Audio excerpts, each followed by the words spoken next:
Muy buenas tardes, estimado público, ¿qué tal? ¿Cómo están? Bienvenidos a un capítulo más de Litigantes Electorales. Mi nombre es Sara Morales y hoy tendré el gusto y el honor de acompañar a estos caballeros en su polémica. Ustedes ya conocen la dinámica, tendremos 3 preguntas a debatir, pero antes que nada, permítanme presentarles a los caballeros de la mesa redonda. ¿Qué tal? Litigante Sergio Anguiano. ¿Qué tal? Buenas Bienvenido, tardes. ¿Cómo estás? Muy bien, muchas gracias. Saludos a la audiencia. Qué gusto tenerte aquí. Gracias. Litigante Jorge Rodríguez, bienvenido. Gracias, Sara. Buenas tardes, Sergio. Buenas tardes, Jonathan. Es un gusto estar aquí con ustedes. El gusto es nuestro. Bienvenido, amigo y anfitrión, Jonathan Estrada, litigante. Igual que litigante, abogado, artista y de todo. Gracias, Sara, gracias, Sergio, gracias, Jorge, y por supuesto gracias al auditorio por permitirnos llegar ya al capítulo 8, ¿no?, de Litigantes Electorales. Es correcto. Y bueno, si les parece y están listos, ¿comenzamos las preguntas? Adelante. Perfecto. Primera pregunta. ¿Debe prevalecer el escrutinio público constante hacia los candidatos que se quieren reelegir durante toda la campaña electoral sin veto a los candidatos opositores? Litigante Sergio.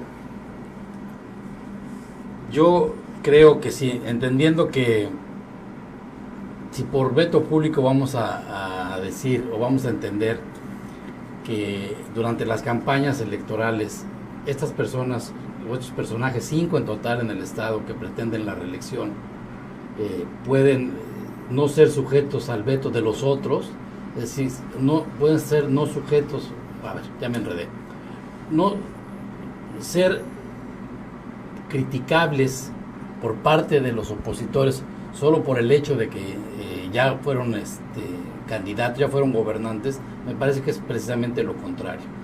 El hecho de que ellos ya hayan estado sentados en la silla, que hayan sido gobernantes, están más sujetos al escrutinio constante del ciudadano. Desde luego que debe de ser constante, permanente, y desde luego también sin veto a quienes en este caso serán sus contrincantes, quienes pueden y deben hacer resaltar las cosas en las que se equivocaron desde el punto de vista del gobernante, únicamente ateniéndose a eso, pero deben de ser sus expresiones libres de cualquier tipo de veto por parte de ellos. Correcto.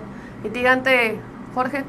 La actuación de todo funcionario público debe estar sujeta a un escrutinio público estricto, y más en tratándose de un servidor público que fue electo por el pueblo. O sea, no se vale que un servidor que fue electo y que quiere buscar su reelección se queje de que sus contrincantes hagan comentarios de asuntos que hicieron mal o de temas que no pudieron resolver a favor de la ciudadanía. Desde luego, no hablamos solo de este proceso de Quintana Roo, sino que hablamos en lo general. O sea, esto es un principio, ahora sí que de derecho o de justicia que tienen los ciudadanos, y más los ciudadanos que participan en política buscando ese puesto precisamente que tienen los que buscan reelegirse. O sea, hay una ventaja para ellos y hay una obligación por ley de dar cuentas claras y de aceptar los comentarios que en su caso se realicen. Gracias, litigante. Jonathan. Yo creo que el mejor escrutinio al que están sujetos los candidatos que se quieren reelegir, para empezar, no van a poder eludirlo, que es el del ciudadano. O sea, la gente, desde que pasaron los primeros 6 meses de gobierno en Benito Juárez, en Solidaridad, en Cozumel, en José María Morelos y en Lázaro Cárdenas, que hablamos de los 5 municipios donde hay presidentes municipales que buscan la reelección, a partir de los primeros 6 meses, hablo del 2018 al 2019, porque fueron 3 meses del 2018, de octubre a diciembre y de enero a marzo. A partir de los primeros 6 meses de gobierno de esos 5 alcaldes que se pretenden reelegir, empezó el escrutinio público. La gente se empezó a dar cuenta de quienes se ausentaron de las colonias populares, de las zonas álgidas donde se requería la atención del presidente municipal y que no lo había. Se empezaron a dar cuenta cómo compraban, mejor dicho, alquilaban patrullas que funcionaron unos cuantos meses y después se quedaron en un corralón porque el contrato de renta de patrullas es ¿cómo le llaman? Leonino. Leonino. o sea, con condiciones adversas para la administración pública, para el erario público. Se empezaron a dar cuenta a los 6 meses de todo lo malo que ellos hacían como gobernantes y empezó el verdadero escrutinio público. La gente hoy por hoy no deja de lado los malos gobiernos que han representado, si no los 5, cualquiera de esos 5 ayuntamientos que hoy pretenden los alcaldes una reelección. Entonces, a ese escrutinio no se pueden salvar, en ese punto. Pero ahora en campaña vemos que seguramente, por lógica, los candidatos opositores a estos alcaldes que se pretenden reelegir van a tener que utilizar la severidad correspondiente para el cuestionamiento, que si bien no se va a poder dar siempre en un debate juntos, porque ni siquiera hasta ahorita sabemos cuántos debates va a hacer el IECRO de candidatos a presidentes municipales, si bien no se va a poder dar en un debate en conjunto, sí se tiene que dar en la opinión pública, en los medios de comunicación, en plazas abiertas, donde yo considero que en determinado momento un candidato actual va a tener que buscar escenarios públicos, naturales, para poder señalar los malos gobiernos de estos, o los buenos en determinado momento, pues no van a tener que decir, ¿no? Si es que hay puntos buenos, que seguramente los hay, pero no van a poder salvarse de eso. Y seguramente, que entiendo que a eso se refiere la pregunta, si se refieren a que si se vale el veto, o sea, es decir, vetar a estos candidatos opositores, a los que se pretenden reelegir, supongo que los partidos políticos que los abanderan a estos candidatos de reelección van a pretender meter impugnaciones ante el IECRO. Se llaman impugnaciones, ¿verdad? Ustedes Sí. Impugnaciones para tratar de acallar las voces opositoras, porque se están están utilizando el escrutinio del gobierno que representaron en los 2 años y medio más o menos que estuvieron al frente. Si se vale, claro que se vale. Se vale porque jurídicamente está permitido. Pero públicamente, aun y cuando el IECRO le diga a un candidato opositor, estás transgrediendo X ley o reglamento, y ya deja de estar molestando a Mara o a Laura o a Pedro, a quien sea, aun y cuando suceda eso, de cualquier manera, de lo que no se pueden salvar es del escrutinio público. Yo estoy completamente de acuerdo. Solo creo que habría que agregar el caso de Tulum, que también... bueno, sí es cierto, Tulum son 6. También está buscando Víctor una Mata, reelección, ¿no? es verdad. Y no solo es un derecho del ciudadano, es una obligación del Estado revisar lo que hace el gobernante, ¿no? Entonces el escrutinio debe ser todavía más claro. Lo platicábamos en un programa previo, que inclusive pudiera ser no solo una ventaja para el gobernante que pretende reelegirse, sino si hizo mal las cosas pudiera convertirse en una desventaja, precisamente debido a este escrutinio. Y si el ciudadano común puede, pues el opositor también puede y debe señalar eso. De ahí esa consideración que hemos tenido en algunas pláticas también, de si debe o no el que se pretende reelegir renunciar al cargo o no. Porque si además de todo quiere reelegirse y quiere seguir gobernando, por supuesto que va a ser más atacable. Pero eso es un riesgo que él corre y que debe de decidir al momento de decidir. Y decir atacable de manera coloquial, porque realmente no sufre ataques. No, bueno, atacable, o sea, desde el punto de vista del escrutinio que tú referías. Exacto.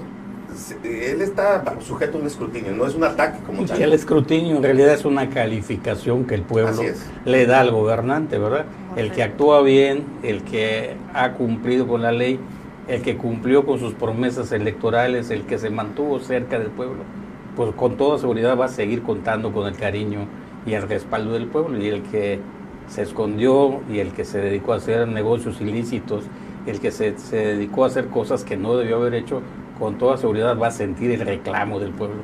Seguramente. Y más, desde luego, los candidatos de la oposición, los candidatos de los otros partidos contrarios. Pero fíjate, Jorge,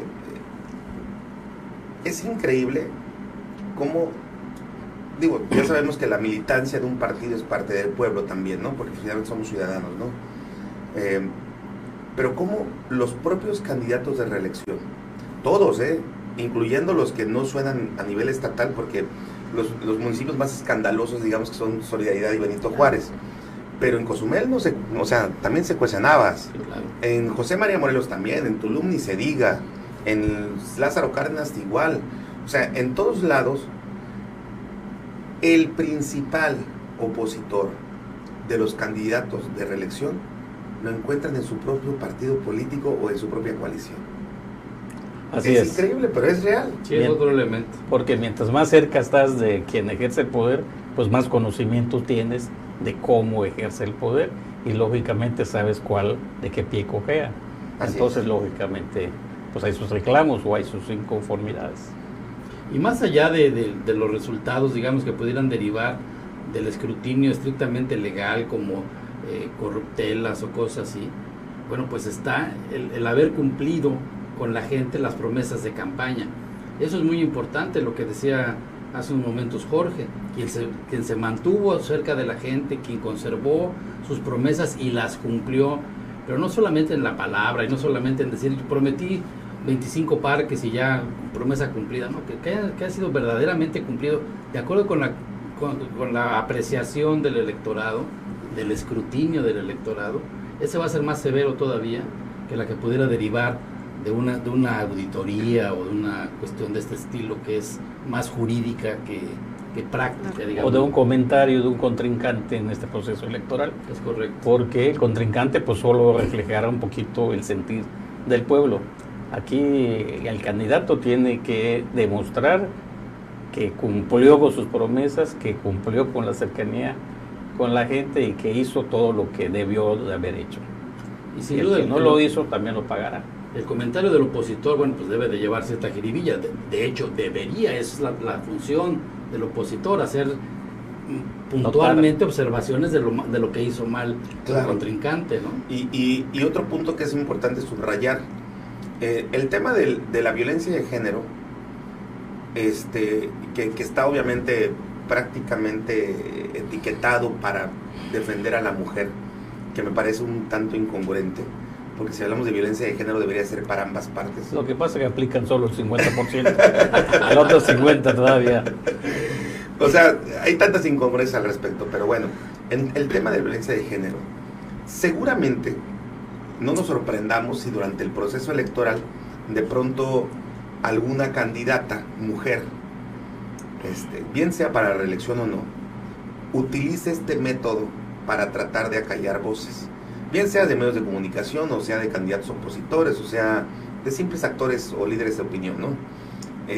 Es algo que también, es una herramienta que también vamos a poder de alguna manera observar, y seguramente quien la utilice es quien se sienta, pues por supuesto, no agredida, sino amenazada, afectada en sus intereses electorales, ¿no? Y en una de esas quizás está usada como estrategia, que también es un... Sí, por eso, es una estrategia. ¿No? Se siente amenazada en el sentido de que siente que de eso va a depender su triunfo o su derrota. Se victimiza. Y se va a victimizar. Es correcto. Sí, también hay que tener cuidado en eso. No hay que olvidar que el criterio de la autoridad electoral, con esas acciones afirmativas que le llaman, es decir, viendo que hay que reconocer una disparidad todavía, desgraciadamente, entre cómo se trata al hombre y a la mujer, lamentablemente todavía existe en nuestro país. Han tenido que crearse estas acciones afirmativas en donde el YECRO, en el caso nuestro, dice, esto es temporal, esto solamente, yo obligo, por ejemplo, a que haya paridad en las planillas, hombre-mujer, hombre-mujer, hombre-mujer, ¿no? Para que la mujer vaya asumiendo el rol que le corresponde en esta sociedad paritaria, somos el 50 y 50, etcétera. Lo malo es que esto se convierte en un criterio no solamente electoral. El riesgo es que se pueda convertir en una forma de valorar, digamos, jurisdiccional. Claro. Eso es lo que pudiera traer alguna consecuencia, ¿no? Y bueno, en Quintana Roo ya tuvimos la oportunidad de ver cómo la ciudadanía y el electorado castiga a una persona que pretende reelegirse y que no dio buenos resultados. Solidaridad en 2018, Cristina Torres, que quiso reelegirse, perdió. Sí. Y perdió precisamente y no por ser mujer. Y no por ser mujer. No por misógino. misóginos Sí, no, claro, no, por supuesto. los ciudadanos. Bueno, si ya no hay algún otro punto respecto a esta pregunta, vamos con la siguiente, que ya Jonathan se adelantó un poco. Precisamente vamos a hablar de...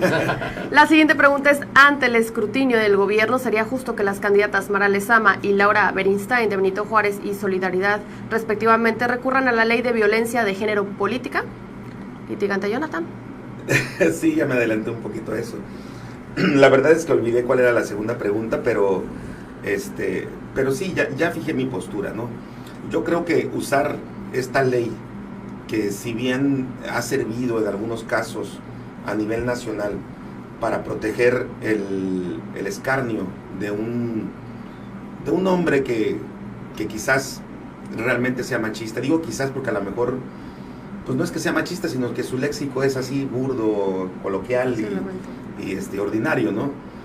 Como le pasó, por ejemplo, a Fernández Noroña, el diputado federal del Partido del Trabajo, que seguramente, no sé si sea machista o no, pero es muy común en él utilizar un lenguaje burdo, ¿no?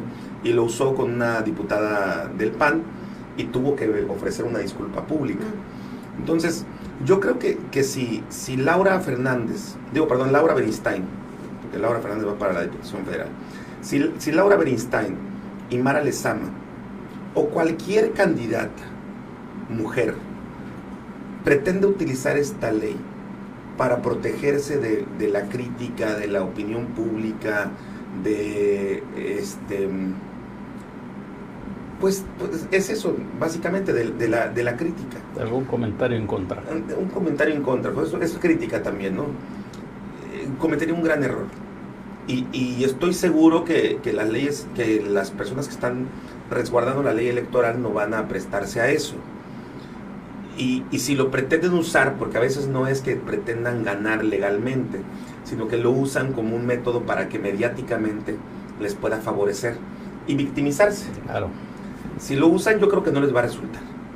Bueno, yo creo que en este proceso y en todos los procesos, en todo el tiempo, debemos nosotros de ser educados, debemos de ser atentos y debemos de ser respetuosos, ¿no? Cierto. Yo creo que tanto hombres como mujeres, porque hay mujeres que también... Sí, se les pasa la mano. Les pasa la mano, o sea, no solo la mano, a veces Muchas cosas, muchas cosas, ¿verdad? Entonces yo creo María que Beristain debe prevalecer en el proceso electoral y en cualquier trato, en la educación debe prevalecer el respeto y debe prevalecer la apertura de mente, la apertura democrática, para que escuchemos todas las opiniones y no veamos únicamente lo malo, sino que veamos lo positivo o lo propositivo que hay en la actitud de cada uno de los candidatos o de las candidatas, para que podamos avanzar realmente.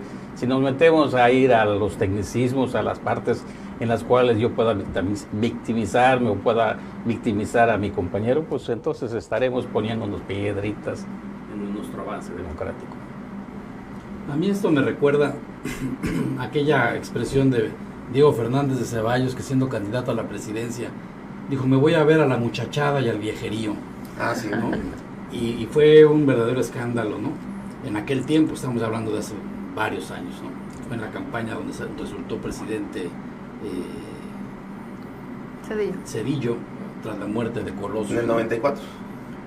Y yo escuchaba en alguna ocasión a Fernández Ceballos defender su punto de decir: es que muchachada y viejerío son palabras que están en el léxico del diccionario. En el diccionario. Yo no quise ofender y lo volvería a decir, ¿no? De hecho, lo acaba de repetir en una entrevista que hizo Loret de Mola, etcétera. Yo creo que sí tenemos que ser cuidadosos, desde luego. Bueno, los candidatos deben de ser cuidadosos en la forma en que se refieren a la gente, más a las mujeres. ¿Pero por qué más a las mujeres? Esa es mi pregunta. Porque o sea, es como poner en desequilibrio y en desigualdad a los hombres. Porque deben de ser cuidadosos desde el punto de vista de que tienen una ley que les facilita, digamos, el quejarse o el victimizarse. Entonces, en ese sentido deben de ser cuidadosos. Ok. ¿No? Yo creo que cualquier candidato es criticable y debe de decirse todo lo malo que haga y todo lo malo que sea. Pero como gobernante, respecto a su profesión, respecto a su forma de hacer, de ser, pero no respecto a su persona, en su intimidad, y mucho menos derivado de un problema de género. En eso deben de ser muy precavidos, porque la ley sí va a proteger, lamentablemente o afortunadamente, eso lo dejo al criterio de ustedes, más a la mujer, porque así está la ley. Hay una disparidad en este país que la ley ha decidido que debe de, cuando menos por ahora, tutelar de una mejor manera y proteger de una mejor manera a la mujer, porque es víctima de una agresión. Pero, y es incongruente, porque si bien es cierto que la mujer pretende dejar de ser considerada como el sexo débil, ese tipo de criterios la convierten más en sexo débil. Yo por eso insisto en que lo que debe haber es educación. Tenemos que tener mucho cuidado, tenemos que ser respetuosos, tenemos que ser atentos, hombres y mujeres. Por no igual. Solo las mujeres y no solo los hombres. Los dos merecemos respeto, merecemos atención, merecemos que se nos escuche, y nosotros tenemos la obligación de escuchar y de respetar a los demás. Ahora que coincido perfectamente con el litigante Sergio, en el sentido de que las leyes, con la visión de proteger la desigualdad en el género femenino, ha convertido también una atmósfera que puede desproteger al hombre y que lo pega prácticamente a la pared, y de eso se trata precisamente esta pregunta. Incluso, o sea, de pronto una mujer con el ánimo de obtener el poder puede acusar a su contrincante hombre de violencia de género. Es correcto. pero además incluso puede ser injusto y antidemocrática, porque el pueblo puede no querer que haya igualdad, o sea, igual número de hombres que de mujeres. Puede que Claro. quieran que haya más mujeres que hombres, o puede ser que al revés, quiere que haya más hombres que mujeres, y no porque la ley dice, para que tengas que cuidar el derecho de la mujer tiene que ser igual. O sea, yo creo que en determinado momento puede ser injusto. Pero bueno, la tal misma vez ley. va a ser un proceso también en el Así que tenemos es. que transcurrir. Ya transcurrimos. La democracia es la decisión del pueblo. Ya avanzamos la mucho. mayoría. En términos de equidad de género avanzamos bastante en México. Creo que fue muy radical incluso la transformación o el desarrollo de la equidad de género, tan radical que precisamente por eso, hoy por hoy, el tema del feminismo es un tema que ha causado mucho revuelo y mucho escándalo en nuestro país y en nuestro estado. Y los propios creadores de esas leyes y de esas formas, hoy mismo son víctimas de su creación.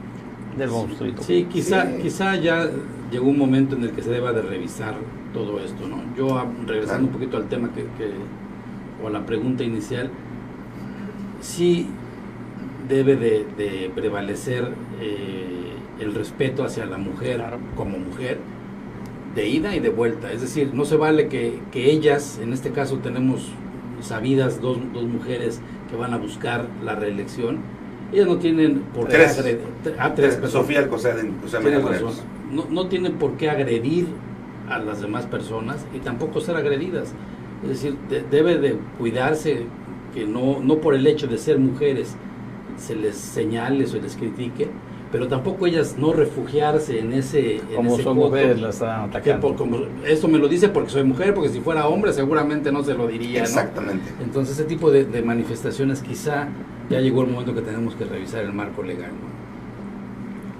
¿Creen que algunos candidatos, previendo esto, tengan voceras féminas cerca de ellos para que hagan este ejercicio sin ser tan exhibidos? Yo creo que no hay ningún candidato que no tenga una mujer cerca. Pero con más... Y yo creo que no hay ninguna Pero, candidata con más intención, que no tenga... con más Pero intención. lo planteas como una estrategia del candidato. Exactamente. Ok, es diferente. Sí, pero yo creo que todos tienen una mujer cerca. De hecho, Y todas las mujeres tienen un históric- hombre cerca. Jorge, históricamente,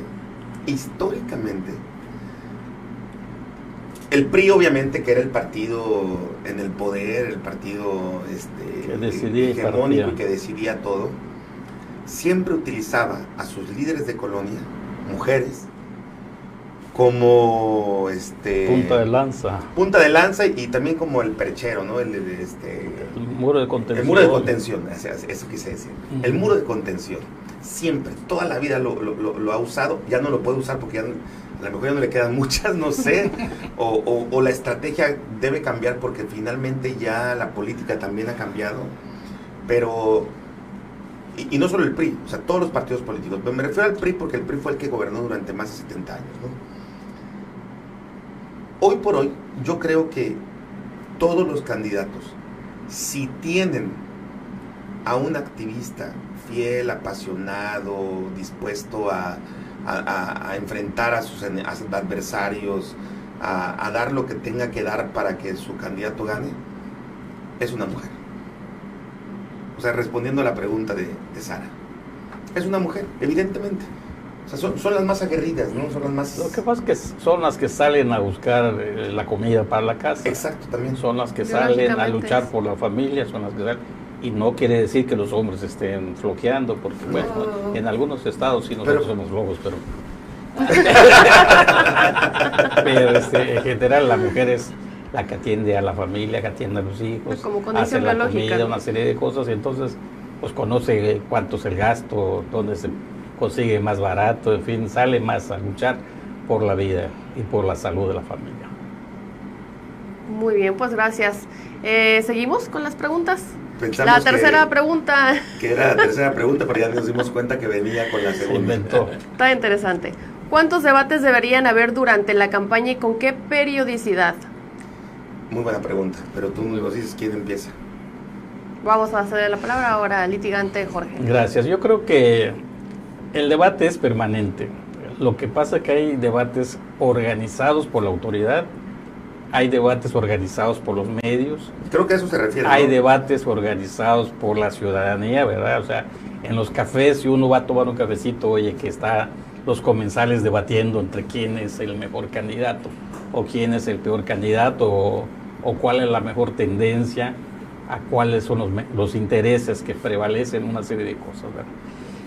Yo creo, la experiencia que hay, que yo, al menos en lo personal tengo, en cuanto a los debates organizados por las autoridades, es que no rinden grandes frutos, no rinden los frutos que se dan en otros países, por ejemplo. Aquí los debates se vuelven un pleito interno, y el que es priista sigue siendo priista y al contrario más se molesta, y el que es panista sigue siendo más panista, o sea, no hay un resultado práctico que se busca o que se pretende, al menos en otros países. En otros países, cuando hay un debate, dices, pues este es más vivo, este tiene más capacidad de respuesta, este tiene más rapidez para decidir las cosas, entonces uno, a veces la orientación del voto cambia de sentido, pero aquí en México, al menos hasta ahorita en mi experiencia, no ha funcionado gran cosa. Que se debe debatir, que se deben de decir los puntos de vista, que se deben de defender, y que es necesario escuchar también el punto de vista del contrario. Eso es importantísimo, porque de allá va a salir algo positivo para la ciudadanía, algo positivo para todos los candidatos. El candidato que aprende a escuchar lo que dicen los opositores y suma a su pensamiento la parte buena de lo que dicen los demás, y con toda seguridad va a ser un buen gobernante. Y sosteniendo esta premisa, ¿cuántos debates consideras que debería haber y con...? Lo que pasa es que, repito, no puede haber debates inducidos, o sea, los debates inducidos no producen resultados esperados o resultados positivos. Lo que más produce es que la gente, que los ciudadanos debatan y escuchen a los candidatos y que los cuestionen y que les pregunten, a ver, tú por qué quieres seguir, y tú por qué quieres ser, y tú por qué quieres... Entonces esto, más que las autoridades, yo creo que los medios pueden orientar mucho, pueden ayudar mucho a que la gente oiga y escuche el pensamiento y la forma de ser de los ciudadanos. Eso Aquí es lo que yo creo. Tenemos a Jonathan diciendo que no. Bueno, litigante Jonathan. Yo no coincido ni concuerdo en lo absoluto con la apreciación del litigante Jorge. Mira, ya se escucha, incluso ahorita, antes de que empiece la campaña electoral, que los candidatos de reelección, por ejemplo, con mayor número de negativos en su haber, no van a hacer campaña, no van a salir. ¿Por qué? Porque no se quieren exponer al debate. Y solamente van a esperar el día D para pagar sus estructuras y comprar los votos correspondientes para ganar la reelección. Yo sí creo que hay un número de gente muy amplia que no está contaminada con partido político alguno, que no está contaminada con la política, que sí merece ver los debates donde un opositor le diga al otro sus verdades y lo desenmascare. Para eso son los debates, de alguna forma u otra. Aquí en China, los debates no son para escuchar propuestas realmente. El mismo debate que escuchamos, por ejemplo, ahora entre Trump y Biden, y que en el pasado lo escuchamos entre Hillary Clinton y Trump, fue para escuchar los negativos que tenían ambas partes. Y el triunfo vino en función de quién desnudó más a quién. Y yo considero que en esta democracia en la que hay muchas trampas, en la que hay mucha simulación, un debate sí tiene una función muy particular que puede servir para la democracia, que puede servir para que el elector que no va a vender su voto, que no o que no participa en un partido político y que va a votar de manera voluntaria, pueda forjarse un criterio. Y si la ley y el IECRO en Quintana Roo obliga a tener un mayor número de debates, seguramente, sobre todo viniendo al primer punto del tema, que es el escrutinio de los que se quieren reelegir, seguramente va a obligar a que haya igualdad de circunstancias, porque entonces los candidatos opositores van a poder decirle en su cara todos sus negativos a esos candidatos que se quieren reelegir solamente porque buscan el negocio en el poder. Y qué bueno que pudieran estos candidatos, cualquiera, responder a una convocatoria de un medio de comunicación o de una asociación civil o de una cámara empresarial, como lo hacía comúnmente Coparmex, no, pero ya no responden, ya no van, ya no acuden. ¿Por qué no acuden? Porque no están preparados, porque saben perfectamente que les van a decir cosas en su cara y que se van a publicar o se van a ventilar ante la ciudadanía. Entonces, tiene que haber, a mi juicio, una obligatoriedad de por lo menos 3, 4 debates durante los 45 días de campaña entre candidatos a presidentes municipales. Diego, ya sabemos que el INE es el que regula la federación por aquello de las diputaciones federales, pero por lo menos en Quintana Roo el IECRO debería de obligar por lo menos de 3 a 4 debates de candidatos a presidentes municipales para que haya la oportunidad de que unos a otros se desnuden y que aquel elector, seamos menos o seamos más, ¿qué importa?, pueda forjar un criterio de acuerdo a lo que ve y escucha, a mi juicio. Pues mira, yo hablando de los debates televisivos, yo creo que la finalidad de este tipo de debates no debiera de ser la noticia estridente o el exhibir al contrincante. Yo más bien creo que debieran de ser para que le sirvan al ciudadano, al posible elector, para conocer a los candidatos, para saber de sus propuestas y saber cómo pretenden llegar o hacer una vez que accedan al poder, si es que llegan. Lo que yo veo es que lamentablemente los formatos que hoy existen de estos debates televisivos no pueden satisfacer ese anhelo del ciudadano, porque si en un debate de 2 personas el tiempo es muy corto, en un debate, por ejemplo, ¿cuántos candidatos va a haber por municipio? 10, 8. Depende del municipio. Entonces, 8 cuando menos. ¿Cuánto tiempo tiene un candidato para expresarse y decir lo que pretende decir? ¿En 1 minuto, en 3 minutos, en 5 minutos que le dieran para las réplicas y contrarréplicas a las que tendría derecho? El espacio de tiempo es demasiado corto. Sin embargo, no encuentro hasta ahora un mejor elemento que como están configurados ahorita los debates televisivos. Yo en alguna ocasión, por dar un ejemplo, sugería que se fueran entrevistando en programas de 2 horas a cada uno de los candidatos. El problema es que si no es tu candidato o no va, pues lo vamos a ver 8 personas, ¿no? El que te interesa. Los demás personas van a ver otra opción de la televisión y no los debates. Entonces se deja de cumplir con esa función. y hacer 3 o 4, la logística de un debate televisivo es tremenda. Yo no soy técnico en materia de medios, tú tienes más experiencia en esto, pero coordinar un evento en el que llegan 8 candidatos con sus respectivas comitivas, etcétera, no es una tarea sencilla. Entonces yo no sé no tengo una opción para estos debates o para estos medios para conocer a la gente. Creo que es necesarísimo saber qué traen, qué dicen. Desde luego tiene una ventaja el que ya fue gobernante, porque ya tiene una experiencia frente a los medios, tiene una mayor capacidad de síntesis, tiene una mayor manera de transmitir lo que desea, y eso tampoco pudiera ser muy bueno para los que no tienen esa trayectoria. Y en otro sentido, pues se dice coloquialmente que el que va arriba no le conviene ir a un debate porque tiene todo que perder y nada que ganar o poco que ganar, al contrario del que va muy abajo en las encuestas, pues se dedica precisamente a hacer señalamientos grandilocuentes, pensando que eso le puede elevar en el gusto popular. Sí. Es decir, es un tema muy complejo, es una gran pregunta esta, porque hay una escasez de ideas que se requieren para que el ciudadano común y corriente, el que no está involucrado en política, conozca a los que pretenden gobernarlos y sepa de una buena manera por qué va a votar. Es un elemento esencial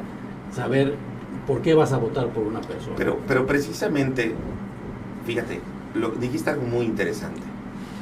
Comúnmente los candidatos que van arriba no quieren exponerse a un debate porque piensan que van a bajar sus puntos porcentuales. ¿Por qué crees que piensan que van a bajar sus puntos porcentuales? Porque pueden ser desnudados, porque pueden ser develada alguna verdad que les pueda perjudicar y que pueda ser develada obviamente por alguno de los opositores que están en el debate.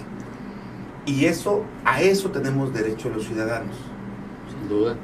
Es verdad, yo coincido contigo que los debates deberían de servir para conocer propuestas y para conocer la capacidad de gobernar de cada candidato. Pero creo que tiene que haber un equilibrio entre el bien y el mal. Es decir, así como debe servir para eso, también debe servir para conocer todo lo malo que puede ser un candidato. Y entonces el ciudadano tener el criterio, y hablo del ciudadano que no va a vender su voto, hablo del ciudadano que no es miembro de un partido político o de un comité de campaña, ese ciudadano que sí piensa ir a votar por civilidad, por civismo, por lo que tú quieras. Ese ciudadano que no sabe todavía o no ha decidido por quién votar, necesita conocer lo bueno y lo malo. No solamente lo bueno, ni solamente lo malo. Y bueno, un debate da esa pauta. Claro, yo no estoy en contra de los debates. Yo le dije claramente que yo soy partidario de los debates y que los debates se dan todos los días, y se dan en el café, y se dan en los hogares, y se dan entre los miembros de las familias, porque en ocasiones sucede que en las familias hay partidarios de distintos partidos. En fin, lo que no ha habido y con lo que yo no estoy muy de acuerdo, porque no da los resultados que se espera, son los debates oficiales. Por lo mismo que se ha dicho aquí, los formatos no se ha encontrado la forma correcta de hacer que esto rinda los frutos que deben tener, lo mismo que tú dices. O sea, por eso sugería yo que ojalá y los medios, y ojalá y las cámaras, y ojalá y todas las instituciones que intervienen, y la ciudadanía, y los sindicatos y todo, pero para eso son las campañas. Mira, para darse a conocer. En el 2018 se creó un fenómeno que no se había visto nunca en el país. Hablo de la elección federal, no la local. Se crearon en los medios de comunicación, principalmente, fíjate, inclusive Televisa, se crearon foros de debates entre presidentes de partidos políticos, coordinadores de campaña de los candidatos y de los propios candidatos.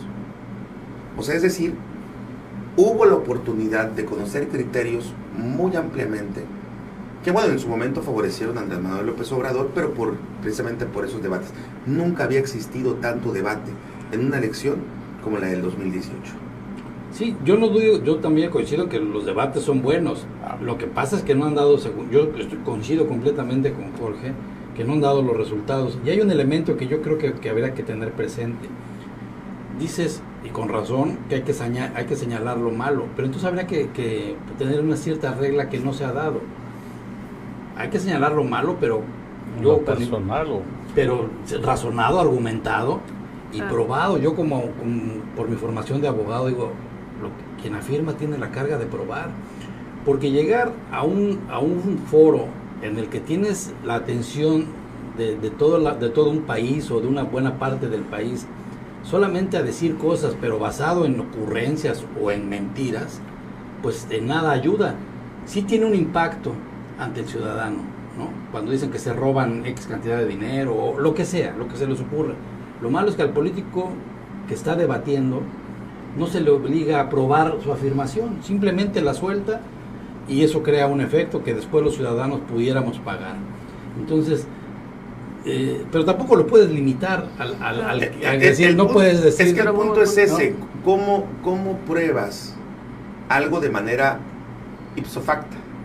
Ni la propia ley, o sea, por eso date cuenta cuánto tardan los juicios, ¿no? Por eso sí coincido con Jorge en el sentido de que los debates no están dando lo que debieran de darle al ciudadano. Con el formato que tenemos actualmente. Hay que generar un formato. Con el formato que tenemos actualmente. O sea, nosotros no lo hemos encontrado la forma. Debates hay todos los días y hay en todos lados, o sea, no solo entre candidatos, también entre ciudadanos y entre partidos y entre periodistas y entre comerciantes y entre todo el mundo. Diario hay debate, pero no hay un camino creado para que podamos llegar a un fin esperado, así. A lo mejor por ahí va la cosa, ¿no? Que nos den los candidatos en estos formatos, elementos para en estas discusiones que señala Jorge, podamos llegar a verdades más concretas. Yo estoy convencido que el ciudadano, o tendremos una mejor democracia, pienso que este es el mejor sistema, no es el ideal, pudiera haber uno mejor, pero por lo pronto es el mejor sistema que ha encontrado el ser humano para medio gobernarse, la democracia, pero debe de ser, para que funcione mejor, debe de haber ciudadanos bien informados, deben de ejercer su voto bien informados y bien educados. Si los candidatos nos dan esos elementos para que cuando estemos en la casa, en la mesa de la sobremesa, o en el café con los amigos, o en el bar, o lo que sea, tenemos buenos elementos, creo que entonces sí podremos ir mejor informados a las urnas. Y más ahora que cada día hay menos partidos hegemónicos. Claro. Cada día hay menos partidos que tengan el control absoluto. Cada día está más diluido la intención del voto. Y entonces valdría la pena conocer quiénes son los aspirantes a los puestos de elección popular, su pensamiento, su programa de trabajo, su acción, una serie de cosas, para que de allá la ciudadanía que no es militante de un partido, sino que es libre pensador, pueda tomar una decisión lo más acertada posible, o lo más cercana a la verdad posible. Claro.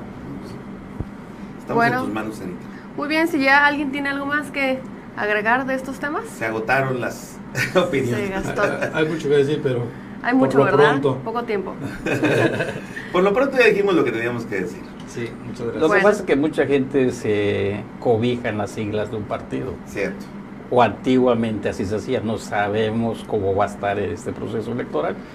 Y entonces, o se cobijan en el poder, o se cobijan, tienen algo que los protege. Y el que sale a luchar, el que quiere empezar, el que quiere servir a su comunidad, pues no encuentra muchos caminos. O sea, está difícil la lucha. Y esto, pues es el aprendizaje de la democracia. Esta es la participación de la ciudadanía que tiene que hacer para que podamos lograr algo al final. Al fin de cuentas, la responsabilidad recae en los ciudadanos, ¿no? Mucho. Pues cuando menos, cuando menos los resultados. Sí, es muy importante. Al final de cuentas, quien llega a gobernarnos, quien tiene el alto honor de gobernarnos, finalmente es un ciudadano. Así es. Surge de la ciudadanía, ¿no? Entonces, somos los ciudadanos, que además somos más que los gobernantes, los que deberíamos de pedirles cuentas, de supervisarlos, de hacer el escrutinio, ¿no? y el de preocuparnos por informarnos para que lleguen los mejores, por el bien de todos. Pero qué bueno, el debate siempre es bueno. O sea, yo sí estoy de acuerdo con los debates. Sí soy creyente. Sí son divertidos, no, además. El debate organizado en la forma que actualmente lo tenemos, no. Ahí sí lo manifiesto claramente y lo ratifico. En esta forma no, porque no da los resultados que se esperan, ni siquiera la información, no vamos a decir la tendencia, o ni siquiera la información básica, elemental, sino que se vuelve un dimes y diretes nada más, y claro, de cosas de partido y cosas que no tienen fondo ni trascendencia, ni siquiera de planes de gobierno. Sí, tiene que ser un formato muy más liberal, más abierto, pero al mismo tiempo con un respeto y una disciplina. Yo recuerdo el debate del 2018 entre Mara Lezama, Janix, Niurka, y no recuerdo quién más estaba, pero me acuerdo perfectamente cómo Niurka salía de su podio y se iba y se metía al podio de Mara y se burlaba de ella y todo. Ese tipo de actos echan a perder. Claro, cambia el sentido. La concentración del electorado, ¿no? Entonces tiene se convierte en un circo, una cosa. Y se convierte en un circo, que a la postre obviamente le favoreció a Mara. Claro. O sea, en lugar de afectarle, le favorece. Y si de alguna manera lo hizo Niurka para favorecerlo, pues le salió bien. Habrá quien lo aplauda, sin duda, pero eso malinforma en lugar de crear una buena situación. Pues bien lo dicen, el resultado no se obtiene a fin de cuentas. Creo que no, hay que modificar en eso. Entonces, uno es más que suficiente por lo pronto para los resultados que da. Ok, cerrando, para mí con uno será más que suficiente. Yo también que haga uno cuando menos, ¿sí? No, yo 3 o 4. Vamos a organizar uno. Pero si no da me refiero a 3 o 4 oficiales. Es decir, que con el árbitro del IECRO, con un formato, estoy de acuerdo con lo que dice Jorge, un formato bien estricto, que realmente le aporte al electorado algo y al ciudadano que no pertenece a un partido político pues que no está contaminado, ¿no? con una sigla, y también coincido con Sergio en el sentido de que tiene que tener mucha propuesta, ¿no? O sea, es decir, el propio formato debe enfocar ese debate a que haya propuestas y que dé pie también a que se desnude al candidato o a los candidatos. Con pruebas. Con pruebas. O con algunos indicios, ¿no? Es que es muy relativo lo de las Pero pruebas. es que aquí no está juzgando en los debates, no se debe juzgar al candidato, se debe juzgar las propuestas del candidato para gobernar. Es correcto. Las acciones que propone para gobernar. Y la integridad del candidato. La contrapropuesta debe ser algo que mejore, que diga, no, yo no lo haría así, sino que lo haría mejor así, así y así. Entonces, esos debates sí serían propositivos y sí serían. Mira, ha habido debates en donde un candidato a otro le dice, no, es que tú eres narcotraficante o tú perteneces a una red narcotraficante. No lo puedes probar en ese momento, pero entonces el candidato aludido sí puede meter una denuncia y obviamente tratar de dirimir. Pero como dice Memo Ríos, cuando el río suena es que latas de frijoles lleva, ¿no?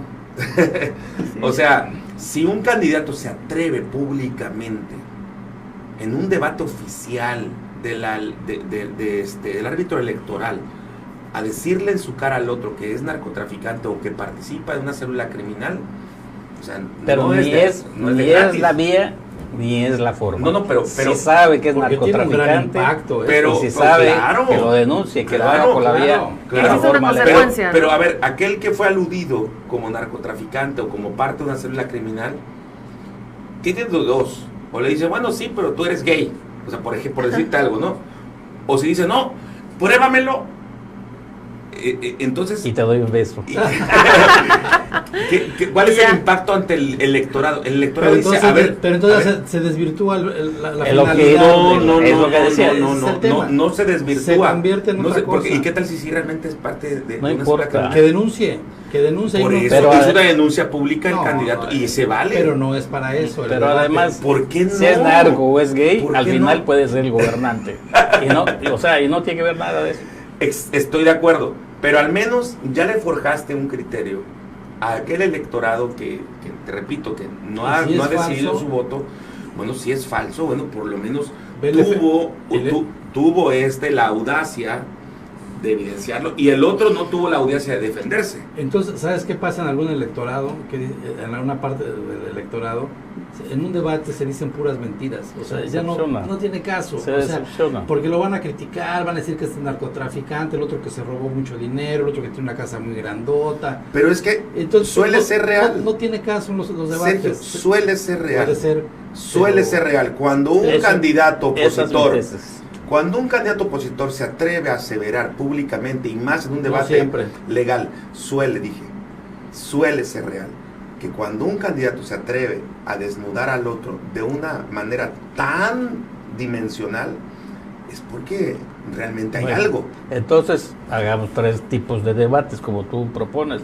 En uno, que se trate de cosas personales, que se debatan las cuestiones de segundo, ¿verdad? Que se pongan las propuestas para gobierno, y en tercera, pues las contrapropuestas y los desastres, para llegar a conclusiones. Eso puede ser. Inteligente, ¿eh? No está mal.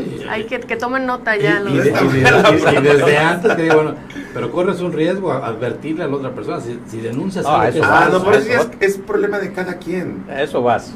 Pues es problema de cada quien. O sea, tienes tu colita, guárdala. Si yo te difamo, en Quintana Roo no cuenta la difamación, pero si yo te hago un daño moral, sí cuenta el daño moral. Entonces, yo voy a ser responsable de lo que diga y tú vas a ser responsable de cómo te defiendas. Bueno, la propuesta de Jorge se me hace la más congruente. Salió algo positivo de esta plática. Y deberíamos hacer un ejercicio, ¿no? Ya tenemos material para otras cápsulas y otros programas. ¿Cómo no? Bueno, se está poniendo muy bueno, muy interesante, pero pues ya se nos acaba el tiempo. Muchísimas gracias por habernos acompañado, Sergio, Jorge, Jonathan. Gracias, Sara, por acompañarnos. Ojalá que tenga el honor de hacerlo más seguido. En este capítulo 8 de Litigantes Electorales. Me encantó. Ya luego para estar de aquel lado, ya que me prepare bien. Van a ver. Hay que litigar un poco. Y allá en casa, muchísimas gracias por sintonizarnos. Recuerden que Cancún Channel es un canal que está comprometido con la información y la información es poder. Así que nos vemos a la próxima.